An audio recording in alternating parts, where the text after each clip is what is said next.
একটি উত্তরমুখী জমির প্ল্যান করার সময় সিঁড়ি আপনারা কোন দিকে তৈরি করবেন? উত্তরমুখী জমি বলতে উত্তর দিকে রাস্তা থাকবে, উত্তর দিকে রাস্তা থাকবে। এই যে এন লেখা রয়েছে মানে নর্থ, মানে উত্তর দিক। এবং সিঁড়ি কোন দিকে করা যায় এই সম্পর্কে রাজবল্লভ গ্রন্থে বলা রয়েছে, ভূম্যারোহণ মূর্ধস্তস তদু উপরি প্রাগ দক্ষিণম শস্যতে।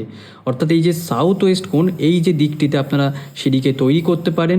যদি সাউথ ওয়েস্ট বা এই যে আপনার নৈঋত কোণ বা দক্ষিণ পশ্চিম কোণে যদি সিঁড়ি যদি করা সম্ভব না হয়, তবে আপনারা এই পশ্চিম দিক থেকে শুরু করে এই যে পশ্চিম দিক যে রয়েছে এখান থেকে আপনারা দক্ষিণ দিক এই পর্যন্ত আপনারা সিঁড়িকে আপনারা তৈরি করতে পারেন উত্তরমুখী বাড়ির প্ল্যানের ক্ষেত্রে। কিন্তু কখনোই ভুলেও আপনারা এই যে আপনার নর্থ ইস্ট, নর্থ এই দিকগুলোতে আপনারা কখনোই সিঁড়ি তৈরি করবেন না, এটি বাস্তুদোষের কারণ হতে পারে।